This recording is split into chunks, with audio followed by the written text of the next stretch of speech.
Tonight, my name is Joe McGovern.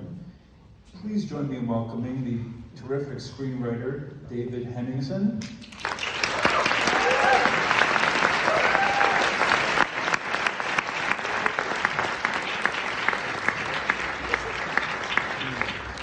And the exceptional Alexander Payne.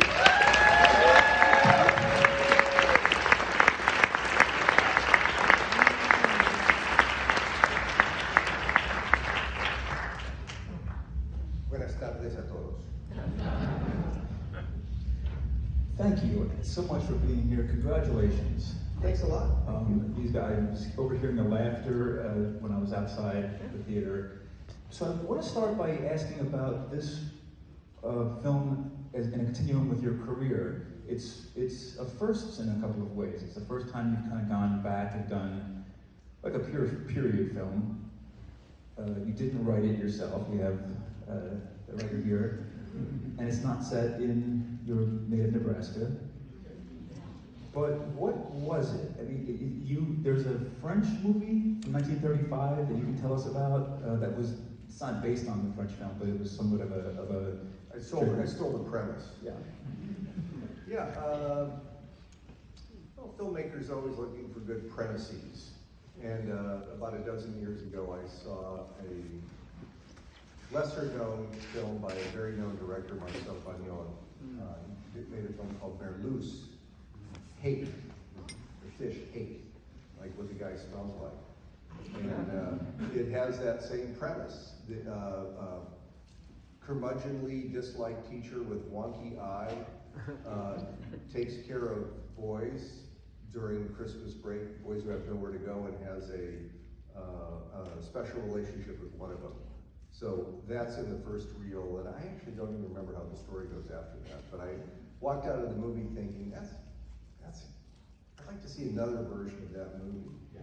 And then many years later, I bumped into this guy who had written a pilot that took place at a boarding school. I didn't have any personal experience myself at a boarding school. I considered that I would have to do some research.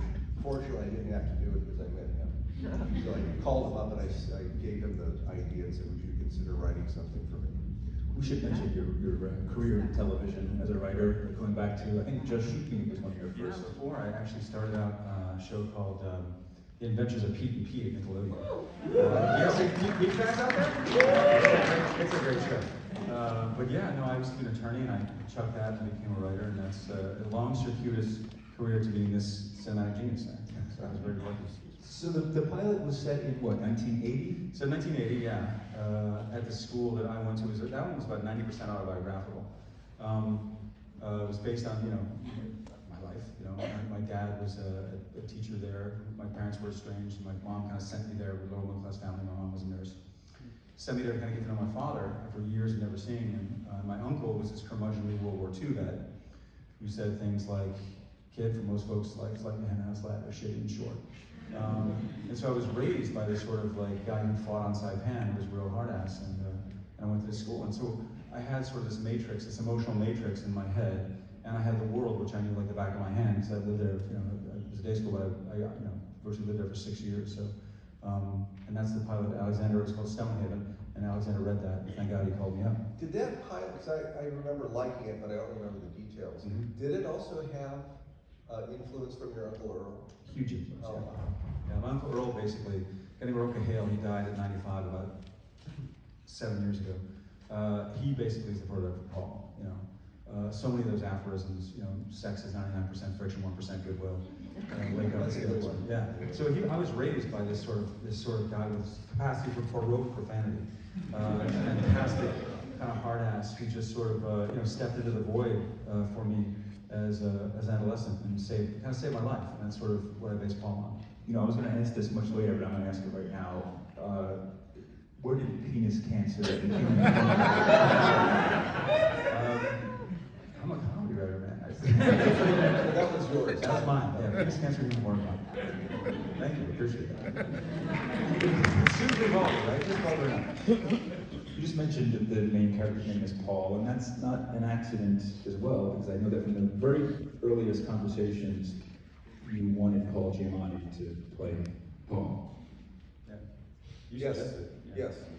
you want to tell? I mean, you're not going to tell us about the magic, about how his eye was achieved, and I'm perfectly fine with leaving that to our imagination. And Paul Giamatti doesn't want to talk about it either. But what about reuniting with him? I mean, almost 20 years after Sideways. Have you been looking for something for him? For the Yes. longest? Yes, couldn't wait to work with him again. I just don't make a lot of films. Sadly, I wish I made more, so I'm a little slow on the screenplay front. But he and I both just couldn't wait to work together again. We have a very good communication, and we're kind of on the same wavelength. I want to ask both of you about the backstory of this character. You know, we get glimpses, which is just it makes the movie so much better that we have to kind of fill in some of the blanks for ourselves. Maybe we don't know if we can. But how much did the two of you talk, and how much did Paul as well create a real life that would happen before the film started? So that's a question for David. I can answer for Paul quickly. I don't really know. All I know is when he read the part, when he read the script, he said, I know this guy. At Choate and at Yale, I had versions of this guy, I know how to play him, and I just trusted that. Yeah. In the conception of it? In the conception, it's funny because, just a little backstory, 45 seconds of backstory. Paul and I are both, you tell me, Paul and I are both from New Haven. Our dads knew each other in college. I found this out when I graduated. I also went to Yale, I graduated. His father mentioned he knew my father. This is back in '86. So for me, this character was very much my uncle, but it was also the teachers that I knew. Paul had gone to Choate, I had gone to Watkinson for 6 years.